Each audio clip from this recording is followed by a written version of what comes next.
नमस्कार, मैं मोहम्मद आसिफ और आप देख रहे हैं एसपीएन 9 न्यूज़। एक रिपोर्ट के मुताबिक सिर्फ अगस्त महीने में ही 15 लाख लोगों की नौकरियां चली गई हैं।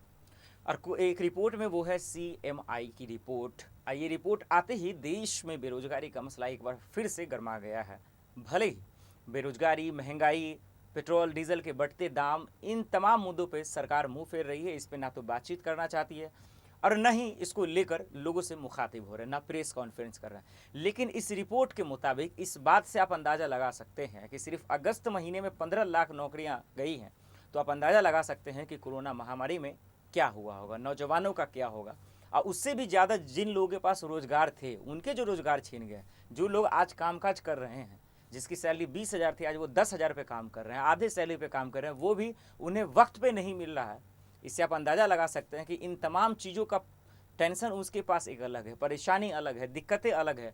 और दूसरी तरफ महंगाई की मार, खाने से लेके पीने तक के दाम बढ़ गए हैं, क्योंकि पेट्रोल डीजल के दाम लगातार बढ़ते ही जा रहे हैं। और इस बीच में इस तरह का रिपोर्ट आना, सीएमआई की रिपोर्ट कि अगस्त महीने में सिर्फ 15 लाख नौकरियां चली गई है, तो आप अंदाज़ा लगा सकते हैं कि पहले ही देश में बेरोजगारी के जो आंकड़े थे 45 सालों में सबसे ऊपर थे, तो अब और नतीजे क्या होंगे। लेकिन फिर भी ताज्जुब की बात यह है कि सरकार के तमाम नेता कार्यकर्ता ये कहते नजर आते हैं कि आंकड़ों में अभी भी भारत बहुत अच्छा है, चाहे वो महंगाई हो या फिर वो बेरोजगारी का ही मसला क्यों ना। अब देखना होगा कि इस रिपोर्ट के बाद, भली सरकार इस रिपोर्ट को मानती नहीं, लेकिन अब देखना होगा, क्योंकि विपक्ष लगातार इस मुद्दे को लेकर हमला कर रहे हैं। अर्थव्यवस्था किस तरह से चरमराई हुई है ये बताने की ज़रूरत नहीं है, जीडीपी किस तरह से चल रहा है वो भी बताने की ज़रूरत नहीं है।